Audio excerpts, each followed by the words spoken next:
Hello everyone, स्वागत है आपका दृष्टि आईएएस की पीटी स्पेशल की सीरीज में।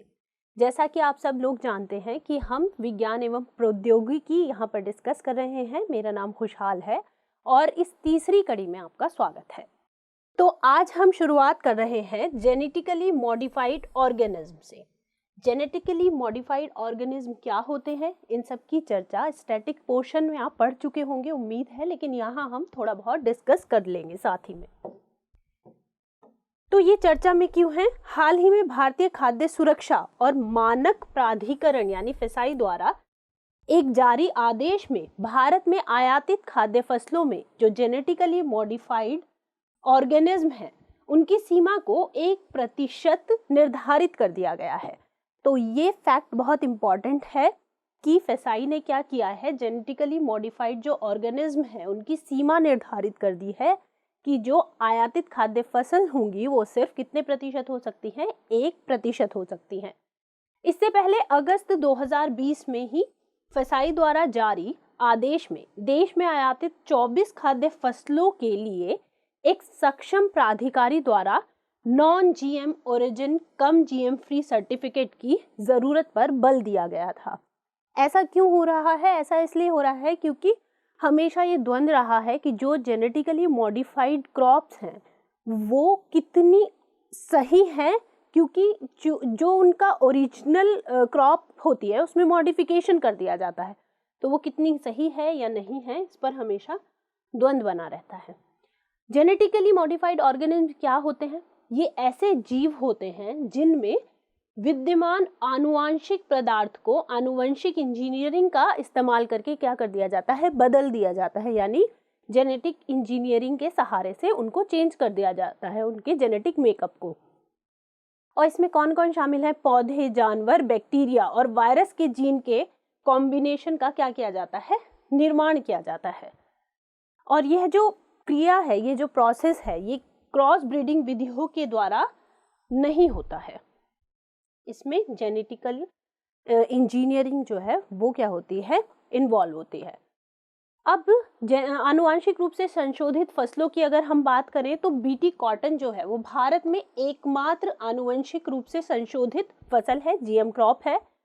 बीटी बैंगन में डाला गया जीन पौधे के फल और शाखाओं को क्षति पहुंचाने वाले छेदक कीटों के हमलों का विरोध करने में क्या होता है? सक्षम होता है। और DMH11 सरसों में आनुवांशिक संशोधन स्वपरागण के स्थान पर किसे? क्रॉस पॉलिनेशन को प्रोत्साहित करता है। हम फिर से जब स्टैटिक पोर्शन में पढ़ते हैं तो हम पढ़ते हैं कि जब स्वपरागण होता है तो उसमें क्या होता है? नए कैरेक्टर नहीं आ पाते, लेकिन जब क्रॉस पॉलिनेशन होता है यानी पर परागण होता है तो उसमें ज़्यादा चांसेस होते हैं, ज़्यादा बेहतर और उन्नत अलग अलग तरह के कैरेक्टर का क्या हो जाता है? मिक्सचर हो जाता है वो। तो इसमें क्या है? इस सरसों में आनुवांशिक संशोधन इस स्तर पर किया जाता है कि वो सेल्फ पॉलिनेशन यानी स्वपरागण की अपेक्षा किसको प्रोत्साहित करेगा? क्रॉस पॉलिनेशन यानी पर परागण को प्रोत्साहित करेगा। अब कानूनी स्थिति क्या है जीएम फसलों की, उस पर एक नज़र डाल लेते हैं। भारत में आनुवांशिक इंजीनियरिंग मूल्यांकन समिति यानी GEAC ये शीर्ष निकाय है जो जीएम फसलों के वाणिज्यिक उत्पादन की अनुमति प्रदान करती है। बहुत बार सवाल में निकाय पूछे जाते हैं कि इस पर्टिकुलर जो भी जिसके बारे में बात की जा रही है इससे संबंधित निकाय कौन है, कौन नहीं है, तो इनका विशेष ध्यान रखना है। पर्यावरण संरक्षण अधिनियम 1986 के तहत बिना अनुमोदन के जीएम संस्करण का उपयोग करने पर 5 वर्ष की जेल तथा 1 लाख रुपए तक का जुर्माना हो सकता है। अब है आयातित फसलों का विनियमन। आयातित उपभोग सामग्रियों में जीएमओ के स्तर को विनियमित करने का कार्य शुरू में जेनेटिक इंजीनियरिंग मूल्यांकन समिति द्वारा किया जाता था। उसके बाद खाद्य सुरक्षा और मानव अधिनियम 2006 के अधिनियम के साथ ही इसकी भूमिका को कम कर दिया गया। किसकी भूमिका को? GEAC की भूमिका को कम कर दिया गया और अब फेसाई को आयातित सामग्रियों को मंजूरी प्रदान करने के लिए कहा गया है। अब बात करते हैं राष्ट्रीय जीन बैंक। हम राष्ट्रीय जीन बैंक को क्यों पढ़ रहे हैं? क्योंकि हाल ही में केंद्रीय कृषि और किसान कल्याण मंत्री ने राष्ट्रीय पादप आनुवंशिक संस्थान ब्यूरो यानी NBPGR में दुनिया के दूसरे सबसे बड़े नवीनीकृत अत्याधुनिक राष्ट्रीय जीन बैंक का क्या किया है, उद्घाटन किया है। ये दुनिया का दूसरा सबसे बड़ा ऐसा राष्ट्रीय जीन बैंक है। जीन बैंक एक प्रकार का बायो रिपोजिटरी है जो आनुवंशिक सामग्री को क्या करता है, संरक्षित करता है। ये आपको ध्यान रखना है और इसके बारे में हम और अधिक जानकारी लेंगे। अभी राष्ट्रीय पादप आनुवंशिक संस्थान ब्यूरो के बारे में जान लेते हैं। यह भारत में पादप आनुवंशिक संस्थानों के प्रबंधन के लिए एक नोडल संगठन है, ठीक है। और भारतीय कृषि अनुसंधान परिषद यानी ICAR के नियंत्रण में काम करता है। इसके नियंत्रण में कौन काम करता है, NBPGR। यह अपने राष्ट्रीय जीन बैंक में दीर्घकालिक संरक्षण यानी -20 डिग्री सेंटीग्रेड पर बीज के जर्म प्लाज का संरक्षण कर रहा है। जर्म प्लाज क्या होता है, इसको हम अभी समझ लेंगे। यह स्वदेशी और विदेशी पौधों के आनुवंशिक संसाधनों के अन्वेषण और संग्रहण की योजना, संचालन और आयोजन और समन्वयन करता है। और इसका मुख्यालय कहाँ है, नई दिल्ली में है। और इसके 10 क्षेत्रीय स्टेशन भी है। इसमें जो बहुत ज़्यादा महत्वपूर्ण है, सारी चीज़ें इंपॉर्टेंट ही हैं, बहुत शॉर्ट पे दी गई हैं, लेकिन फिर भी जर्म प्लाज एक ऐसा शब्द है जिसकी डेफिनेशन आपको पता होनी चाहिए। और ये पता होना चाहिए NBPGR एक नोडल निकाय है जो किसके अंतर्गत काम करता है, ICAR के।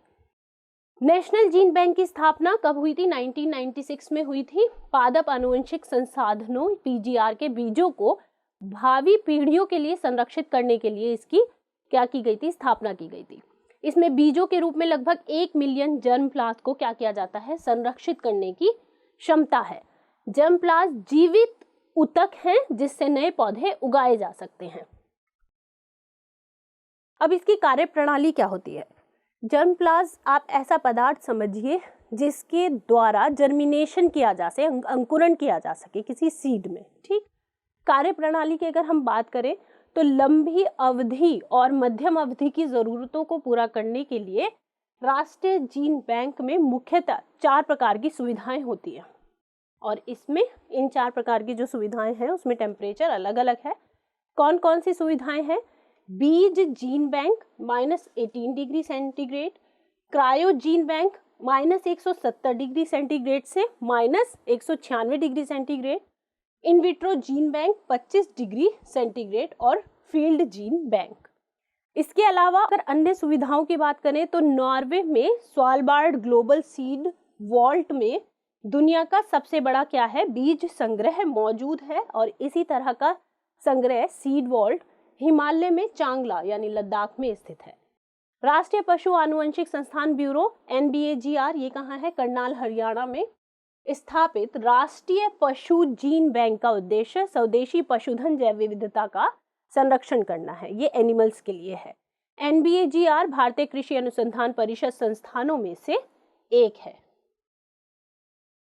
अब बात करते हैं चावल की हर्बिसाइड टॉलरेंट किस्म की। हाल ही में भारतीय कृषि अनुसंधान संस्थान यानी IARI यानी इंडियन एग्रीकल्चर रिसर्च इंस्टीट्यूट ने देश की पहली गैर GM हर्बिसाइड टॉलरेंट चावल की किस्में पूसा बासमती 1979 और पूसा बासमती 1985 इनको क्या किया है, विकसित किया है। ये बहुत इंपॉर्टेंट है, ध्यान रखना है। पूसा बासमती 1979 और पूसा बासमती 1985।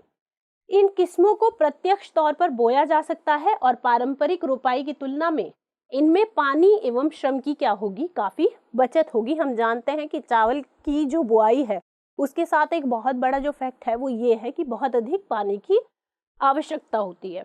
तो उसी के लिए इनकी क्या किया गया है, इन किस्मों को हर्बिसाइड टॉलरेंट चावल की किस्मों को क्या किया गया है, विकसित किया गया है।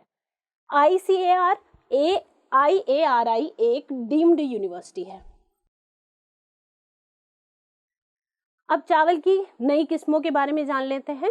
एक उत्परिवर्तित एसीटोलैक्टेट सिंथेज जीन शामिल है इसमें, जो किसानों के लिए खरपतवारों को नियंत्रित करने के लिए एक व्यापक स्पेक्ट्रम हर्बिसाइड इमाज़ेथापायर का छिड़काव करना संभव बनाता है। और ये क्या है, इमाज़ेथा पायर क्या है? यह चौड़ी पत्ती घास और खरपतवारों के विरुद्ध प्रभावी होता है।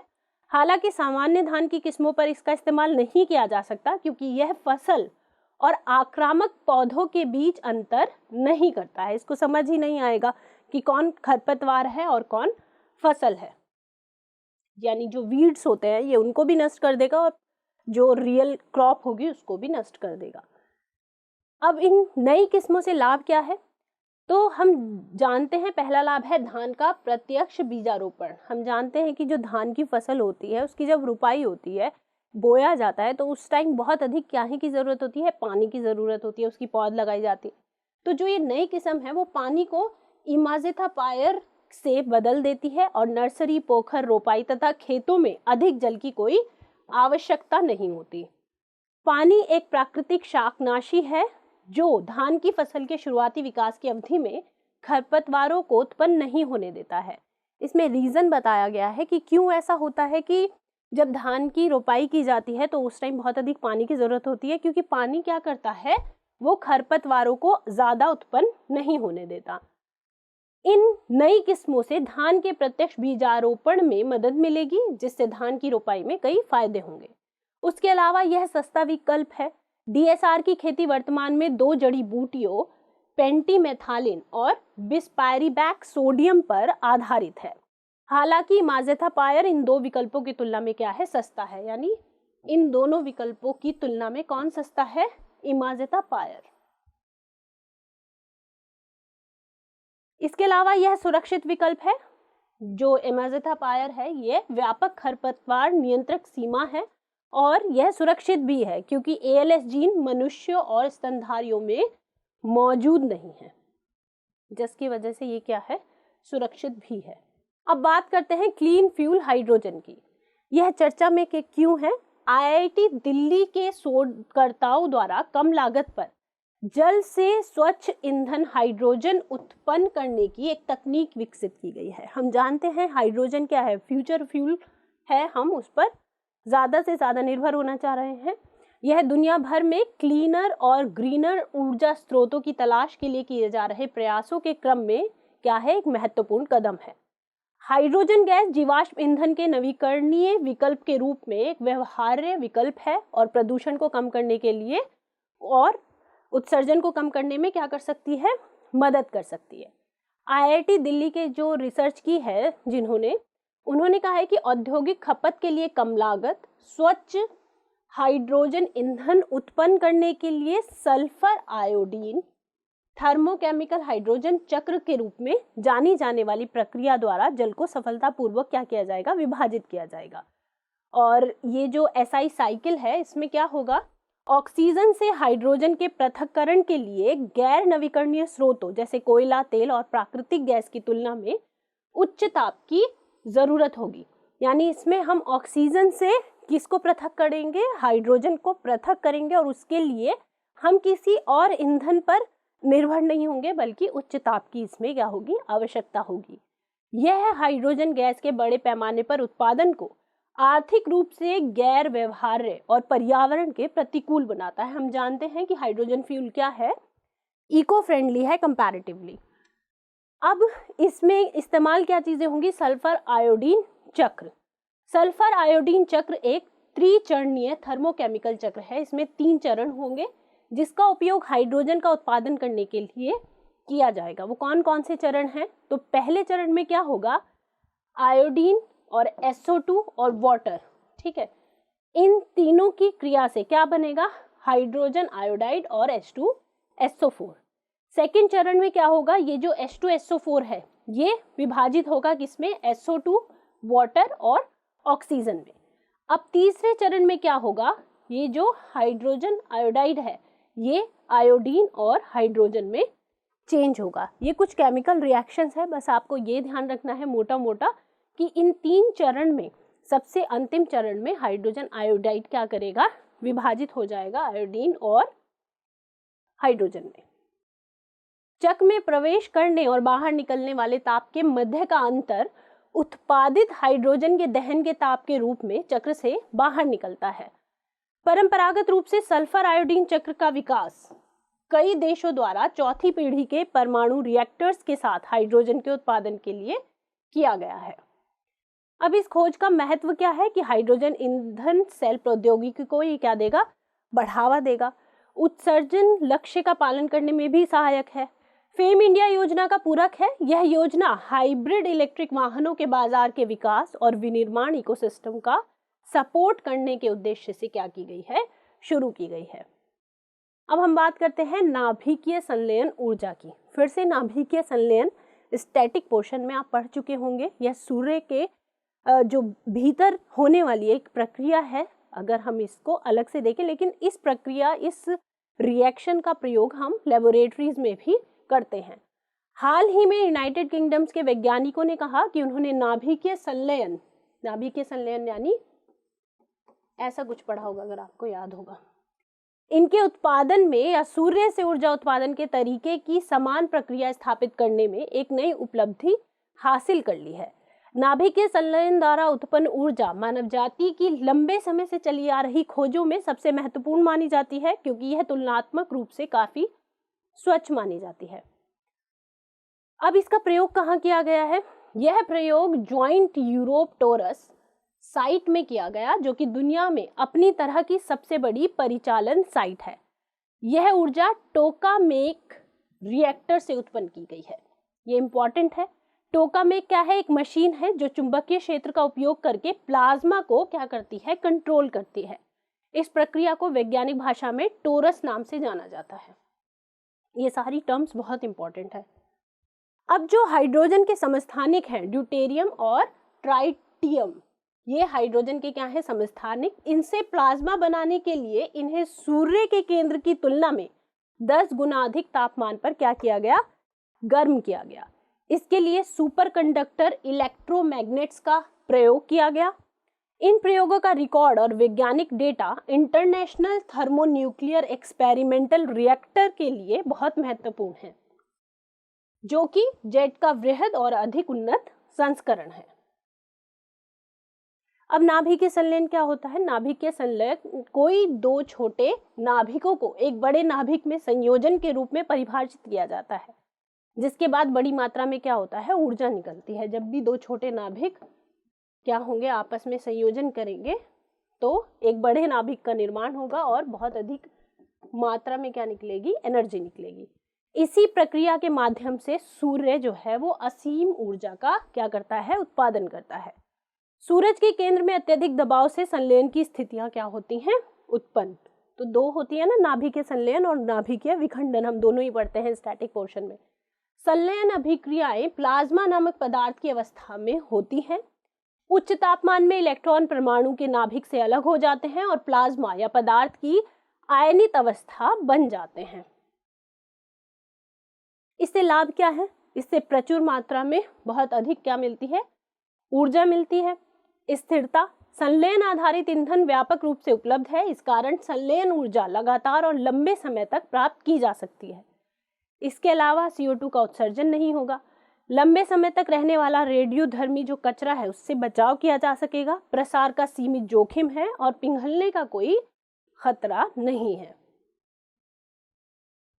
अब इसी से संबंधित जो है नाभिकीय संलयन ऊर्जा से संबंधित कुछ और पहले हैं, उनकी बात कर लेते हैं। इंटरनेशनल थर्मोन्यूक्लियर एक्सपेरिमेंटल रिएक्टर, अभी बात की थी, असेंबली।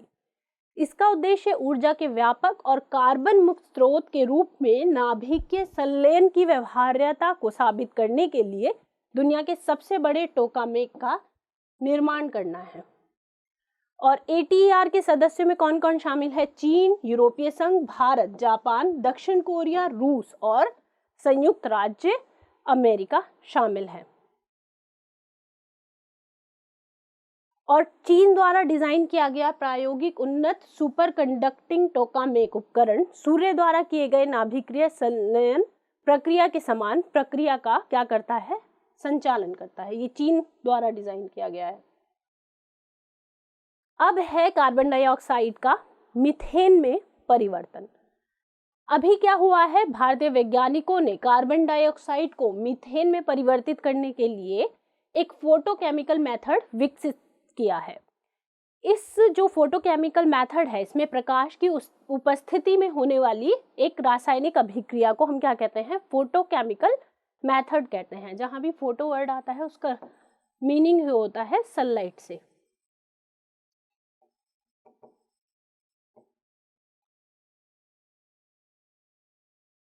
हम पढ़ते हैं ना उसमें जो हमारा फोटोसिंथेसिस में हम पढ़ते हैं, जो प्लांट क्या कर रहे हैं, सूर्य की उपस्थिति में क्या कर रहे हैं, अपना भोजन बना रहे हैं, तो उसमें भी फोटोसिंथेसिस, फोटो यानी प्रकाश से ही, वहां पर भी फोटो का मतलब प्रकाश।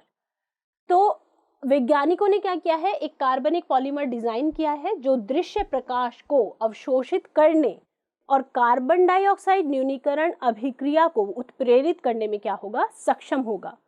जो अधिकांश उत्प्रेरकों में विषैली और महंगी धातु उपस्थित होती है, इसलिए क्या वैज्ञानिकों ने इस कमी को दूर करने के लिए एक धातु मुक्त तथा संरद्ध युक्त यानी पोरस कार्बनिक पॉलीमर क्या किया है, तैयार किया है। यानी ये कार्बनिक पॉलीमर क्या करेगा, कार्बन डाइऑक्साइड को मीथेन में परिवर्तन करने में क्या करेगा, मदद करेगा।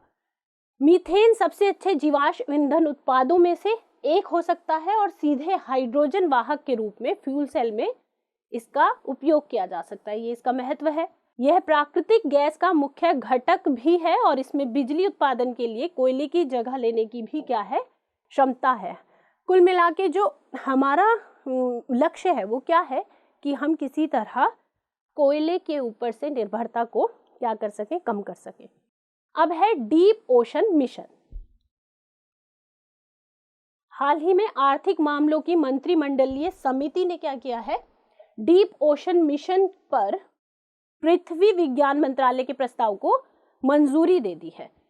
अब डीप ओशन मिशन का संबंध किससे है, समुद्र की गहराई का पता लगाने के लिए ये शुरू किया गया था 2018 में और ब्लूप्रिंट का इसका अनावरण किया गया था। इससे पहले पृथ्वी विज्ञान मंत्रालय ने ब्लू इकोनॉमी पॉलिसी का मसौदा भी प्रस्तुत किया था। दरअसल समुद्र एक ऐसा सब्जेक्ट है, एक इतना विस्तारित हमारे पास एक स्थान है जिसमें अभी हमें बहुत सारी चीज़ों का क्या नहीं चला है, पता नहीं चल पाया है। तो 5 वर्ष की अवधि वाले इस मिशन की अनुमानित लागत कितनी है, 4077 करोड़ रुपए है और इसे चरणबद्ध तरीके से क्या किया जाएगा, लागू किया जाएगा। पृथ्वी विज्ञान मंत्रालय इस बहुसंस्थागत महत्वाकांक्षी मिशन को लागू करने वाला क्या है, नोडल मंत्रालय है, ये याद रखना है। यह भारत सरकार की ब्लू इकोनॉमी पहल का समर्थन करने के लिए एक मिशन मोड परियोजना होगी। अब ब्लू इकोनॉमी का आशय क्या है, इसका आशय है आर्थिक विकास से, बेहतर आजीविका से, रोजगार सृजन से और जो समुद्री पारिस्थितिकी तंत्र है उसको बेहतर स्वास्थ्य के लिए समुद्री संसाधनों के सतत उपयोग से। ऐसे मिशनों के लिए क्या होता है, आवश्यक तकनीक और विशेषज्ञता वर्तमान में केवल 5 देशों के पास है। कौन कौन से देश हैं, अमेरिका, रूस, फ्रांस, जापान और चीन, और अब भारत क्या हो गया है, छठा ऐसा देश बन गया है। गहरे समुद्र में क्या है, खनन और मानव युक्त पनडुब्बी के लिए प्रौद्योगिकी विकास। 3 लोगों को समुद्र में 6000 मीटर की गहराई तक ले जाने के लिए वैज्ञानिक सेंसर और उपकरणों के साथ एक मानव युक्त पनडुब्बी इसके अंतर्गत क्या की जाएगी, विकसित की जाएगी। मध्य हिंद महासागर में पॉलीमेटेलिक न्यूड्यूल्स के खनन के लिए एक एकीकृत खनन प्रणाली भी इसमें विकसित की जाएगी। भविष्य में संयुक्त राष्ट्र के संगठन इंटरनेशनल सीबेड अथॉरिटी द्वारा जब भी वाणिज्यिक खनन की अनुमति दी जाएगी तो इस पर क्या होगा, तत्काल प्रतिक्रिया संभव हो सकेगी। महासागर जलवायु परिवर्तन सलाहकार सेवाओं का विकास, इसके अंतर्गत जलवायु परिवर्तन के अनुमानों को समझने और उसी के अनुरूप सहायता प्रदान करने वाले अवलोकनों और मॉडल्स का विकास किया जाएगा। इसके अलावा जो गहरा समुद्र है उसमें जैव विविधता की खोज, संरक्षण के लिए तकनीकी नवाचार किया जा सकेगा और क्या की जा सकेगी, रिसर्च की जा सकेगी गहरे समुद्र में। महासागर से ऊर्जा और मीठा पानी, इसमें अपतटीय महासागर थर्मल ऊर्जा रूपांतरण विलवणीकरण संयंत्र के लिए अध्ययन किया जाएगा और विस्तृत इंजीनियरिंग डिजाइन इसमें तैयार किया जाएगा। इसके अलावा महासागर जीव विज्ञान के लिए उन्नत समुद्री स्टेशन का भी क्या किया जाएगा, वहां पर विकास किया जाएगा। इसके महत्व क्या क्या है? महासागर जो है वो विश्व के 70% हिस्से को क्या करते हैं, कवर करते हैं। जैसा मैंने अभी कहा कि एक बहुत बड़ा सब्जेक्ट है समुद्र, और हमारे जीवन में भी क्या है, एक महत्वपूर्ण हिस्सा शामिल है पानी का। महासागर की गहराई में स्थित लगभग 95% हिस्सा अभी भी खोजा नहीं जा सका है। महासागर भोजन, ऊर्जा, खनिज, दवाओं, मौसम और जलवायु के भंडार हैं और पृथ्वी पर जीवन के आधार भी हैं। स्थिरता पर महासागर के महत्व को ध्यान में रखते हुए संयुक्त राष्ट्र ने 2021 से 2030 के दशक को सतत विकास के लिए महासागर विज्ञान के दशक के रूप में घोषित किया है। ये बहुत इंपॉर्टेंट पॉइंट है, आपको ईयर याद रखना है। 2021 से 2030 को क्या किया गया है, संयुक्त राष्ट्र ने महासागर विज्ञान के दशक के रूप में घोषित किया है। अब इसके बाद हम बात करेंगे समुद्र तल की एयरलाइन मैपिंग के बारे में। तो Indian national centre for ocean information services समुद्र तल की बेहतर तस्वीर प्राप्त करने के लिए अंडमान और निकोबार और लक्षद्वीप समूह में एयरलाइन मैपिंग की योजना बना रहा है। Indian national centre for ocean information services की अगर हम बात करें तो यह पृथ्वी विज्ञान मंत्रालय के तहत एक स्वायत्त संगठन है। हैदराबाद में स्थित इस संस्थान को 1999 में स्थापित किया गया था। यह पृथ्वी प्रणाली विज्ञान संगठन नई दिल्ली की एक इकाई है और ESSO पृथ्वी विज्ञान मंत्रालय की नीतियों और कार्यक्रम के कार्यान्वयन के लिए कार्यकारी विंग के रूप में क्या करता है, काम करता है। इसकी पहलों की अगर हम बात करें तो Indian national centre for ocean information services Andaman Nicobar द्वीप समूह और लक्षद्वीप में बैथीमेट्रिक अध्ययन करने के लिए नेशनल रिमोट सेंसिंग सेंटर की सहायता लेने की योजना बना रहा है। बैथी का मतलब ही होता है तल।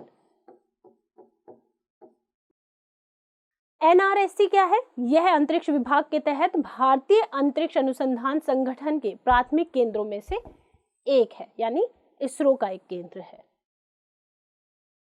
अब बैथीमेट्री क्या होता है? इसका अभिप्राय होता है समुद्र, नदियों और झीलों समेत सभी प्रकार के जो जल निकाय हैं उनके तल के अध्ययन को क्या कहते हैं, बैथीमेट्री कहते हैं। और मूल रूप से समुद्र की सतह के सापेक्ष समुद्र की गहराई को संदर्भित करता है यह शब्द। हालांकि इसका अर्थ पानी के नीचे के इलाके की गहराई और आकार से भी है। इसका महत्व क्या है? हालिया सुनामी की चेतावनी के मद्देनजर इस प्रकार का अध्ययन काफी महत्वपूर्ण होगा। और हाल ही में इंडोनेशिया के तटों पर समुद्री तल में भूस्खलन के कारण आम लोगों को जान माल की काफी क्षति हुई थी। जब हमने पहला लेक्चर डिस्कस किया था पीटी स्पेशल का, तो हमने निसार एक उसमें पूरा पढ़ा था, हमने निसार को स्टडी किया था। तो वो भी एक रिमोट सेंसिंग की क्या थी, बहुत अच्छी टेक्नोलॉजी है जो अब तक की सबसे उन्नत मानी जा रही है, जो शुरू होगी अभी।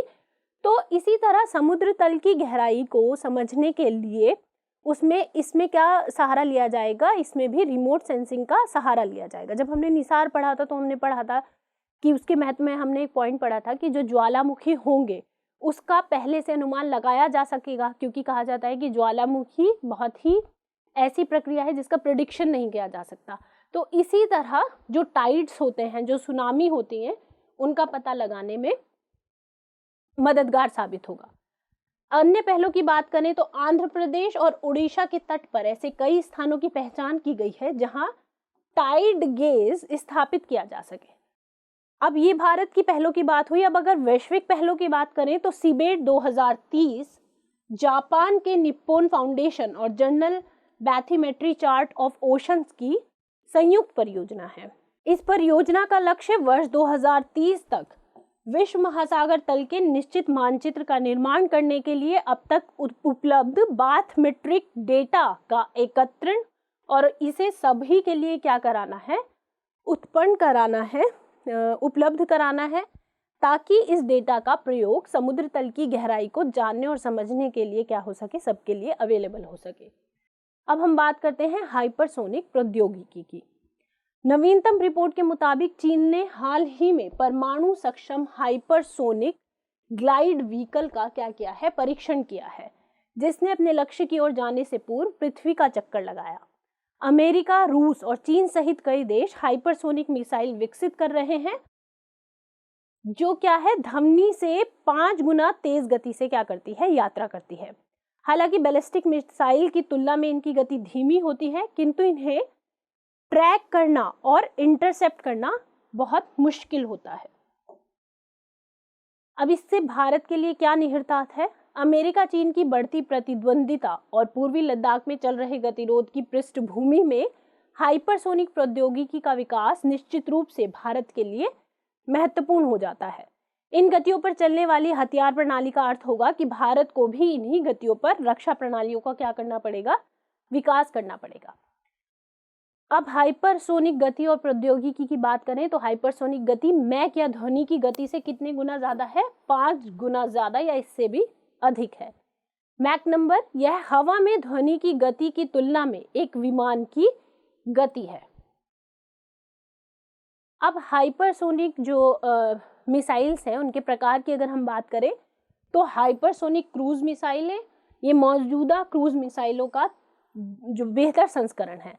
फिर हाइपरसोनिक ग्लाइड व्हीकल जिसकी भी बात हो रही है, ये मिसाइल लक्ष्य की ओर लॉन्च होने से पूर्व एक पारंपरिक रॉकेट के माध्यम से पहले वायुमंडल में जाती हैं। अब अगर इसमें प्रयुक्त प्रौद्योगिकी की बात करें तो जो हाइपरसोनिक वाहन है वो मुख्य रूप से स्क्रैमजेट तकनीक का उपयोग करते हैं, जो कि एक जटिल तकनीक है जिसमें उच्च तापमान सहन करने की भी क्या होती है, क्षमता होती है।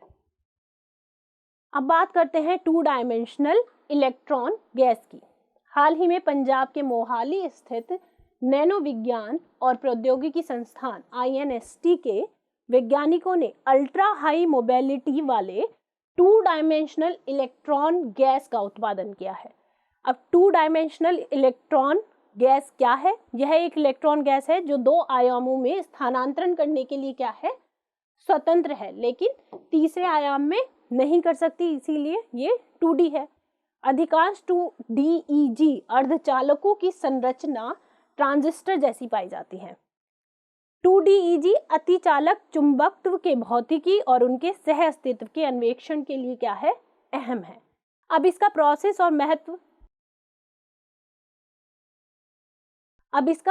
और महत्व जान लेते हैं। तो इलेक्ट्रॉन गैस की उच्च गतिशीलता के कारण इलेक्ट्रॉन लंबी दूरी के माध्यम के लिए टकराते नहीं हैं और इस प्रकार मेमोरी और सूचना को भी नष्ट नहीं होने देते। इसलिए इस तरह की प्रणाली अपनी मेमोरी को लंबे समय और दूरी तक आसानी से बनाए रख सकती है और उनका हस्तांतरण कर सकती है। चूंकि वे अपने प्रवाह के दौरान कम टकराते हैं, इसलिए इनका प्रतिरोध बहुत कम होता है, इसलिए वे ऊर्जा को यानी ऊष्मा के रूप में नष्ट नहीं होने देते। इसलिए जो ऐसे उपकरण हैं वो आसानी से क्या नहीं होंगे, गर्म नहीं होंगे, क्योंकि ऊर्जा को नष्ट नहीं होने दे रहे, बाहर नहीं निकलने दे रहे। इनको संचालित करने के लिए कम इनपुट ऊर्जा की जरूरत होती है। अब अगला हमारा टॉपिक है भू प्रजातियों का संरक्षण, जो जुड़ा है पद्मश्री से। हाल ही में महाराष्ट्र के अहमदनगर के अकोले तालुका की निवासी राहीबाई पोपेरे, इन्हें पद्मश्री पुरस्कार दिया गया है और जिन्हें सीड मदर के नाम से भी जाना जाता है। उन्हें उनके काम की पहचान के लिए सम्मानित किया गया। उन्होंने गांव स्तर पर सैकड़ों भू प्रजातियां यानी जो नेचुरली फसलें पाई जाती हैं उनके मूल रूप में, उसको क्या किया है, संरक्षित करने में मदद की है। वर्तमान में किसान मुख्यतः संकर फसलें उगाते हैं। हमें पता है कि हाइब्रिड क्रॉप का चलन एकदम तेजी से बढ़ गया है, तो हाइब्रिड क्रॉप का इतना ज़्यादा चलन बढ़ा है, उसमें जो फसलें हैं उनके मूल रूप में संरक्षित करना एक बहुत बड़ा चैलेंज हो गया है, तो इन्होंने उसी को संरक्षित किया है। हाइब्रिड फसलें क्या होती हैं? हाइब्रिड क्रॉप या संकर फसल वह है जो 2 या 2 से अधिक पौधों के क्रॉस परागण यानी परपरागण द्वारा उत्पन्न होती है, जो एक ऑफ स्प्रिंग या हाइब्रिड बनाने के लिए प्रयोग होती है, जिसमें प्रत्येक प्रजाति के सर्वोत्तम लक्षण होते हैं।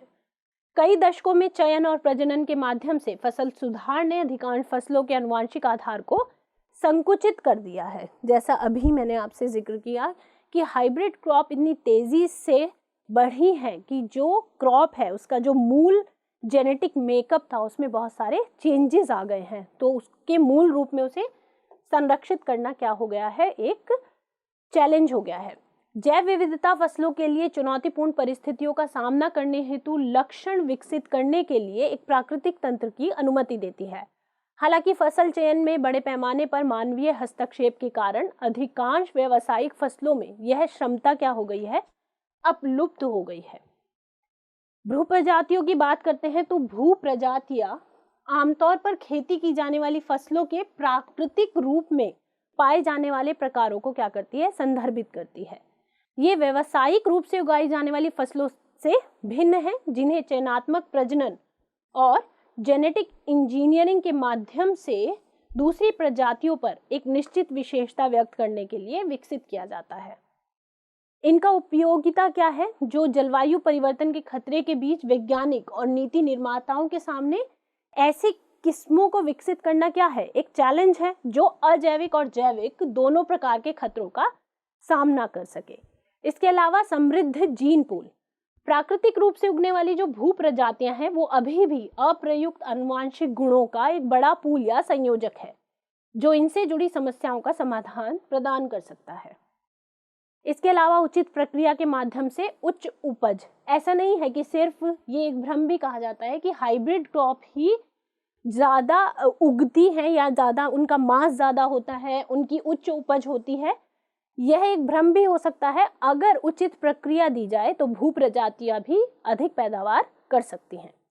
इसके अलावा इनमें उच्च पोषक गुण होते हैं, भू प्रजातियों में भरपूर पोषक तत्व होते हैं।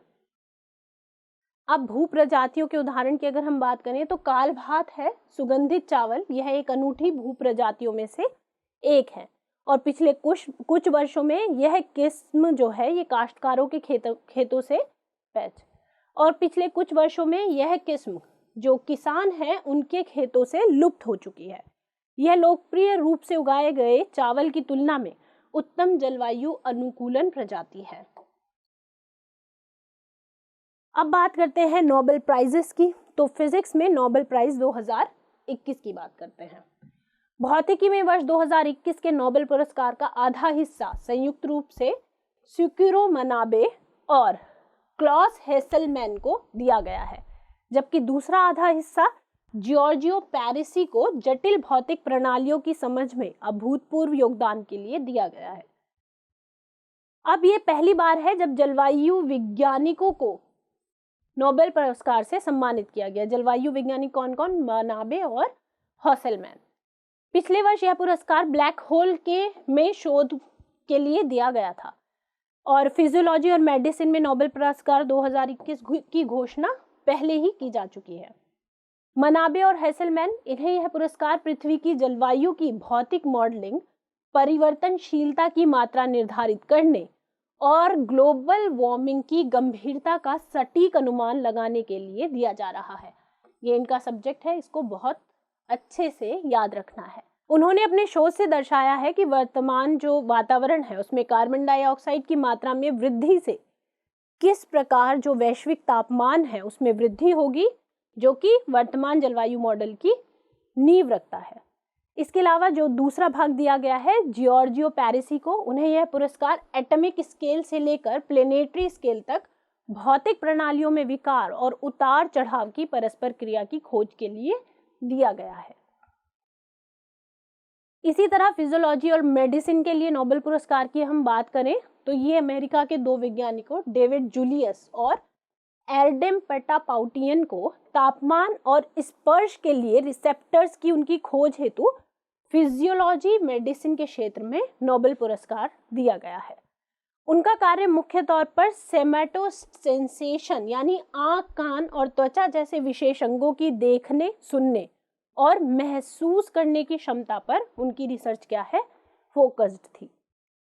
डेविड जूलियस की बात करें तो उन्होंने TRPV1 की खोज की, जो कि एक हीट सेंसिंग रिसेप्टर है।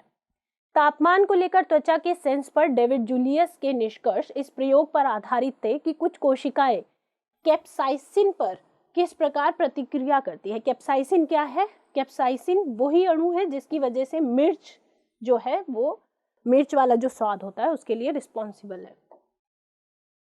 अर्डेम पटापाउटियन, उन्होंने 2 यंत्र संवेदी आयन चैनल्स की खोज की है जिन्हें पीजो चैनल के नाम से जाना जाता है। उन्हें सेलुलर सिस्टम और अंतर्निहित जीन को खोजने का श्रेय दिया जाता है जो हमारी त्वचा पर एक यांत्रिक बल को विद्युत तंत्रिका संकेत में परिवर्तित करता है। ये सभी सब्जेक्ट्स जो उनकी रिसर्च के सब्जेक्ट है वो बहुत इंपॉर्टेंट है क्योंकि इस तरीके से सवाल पूछे जाते हैं। इन निष्कर्षों ने हमें यह समझने की अनुमति दी है कि किस प्रकार गर्मी, ठंड और यांत्रिक बल तंत्रिका आवेगों को प्रारंभ कर सकते हैं जो हमें अपने आसपास की दुनिया को देखने और अनुकूलित करने की अनुमति देते हैं। इस ज्ञान का उपयोग पुराने दर्द सहित कई तरह की बीमारियों के इलाज के लिए किया जा सकता है। तो ये आज के टॉपिक्स थे। अब बात करते हैं हम यूपीएससी में पूछे गए प्रीवियस ईयर के क्वेश्चन के बारे में डिस्कशन करते हैं। निम्नलिखित में से किसका उपयोग प्राकृतिक मच्छर प्रतिकर्षी तैयार करने में किया जाता है? 2021 में सवाल पूछा गया है। ऑप्शंस है कांग्रेस घास, एलिफेंट घास, लेमन घास या नट घास। निम्नलिखित जैव भू रासायनिक चक्रों में से किसमें चट्टानों का अपक्षय चक्र में प्रवेश करने वाले पोषक तत्व के निर्मुक्त होने का मुख्य स्रोत है? ऑप्शंस दिए गए हैं कार्बन चक्र, नाइट्रोजन चक्र, फास्फोरस चक्र और सल्फर चक्र। ये भी 2021 का सवाल है। पुनः संयोजित यानी रिकॉम्बिनेंट वेक्टर वैक्सीन से संबंधित हाल के विकास के संदर्भ में निम्नलिखित कथनों पर विचार करना है। पहला स्टेटमेंट है इन वैक्सीन्स के विकास में आनुवांशिक इंजीनियरिंग का प्रयोग किया जाता है। दूसरा है जीवाणु और विषाणु का प्रयोग रोगवाहक यानी वेक्टर के रूप में किया जाता है।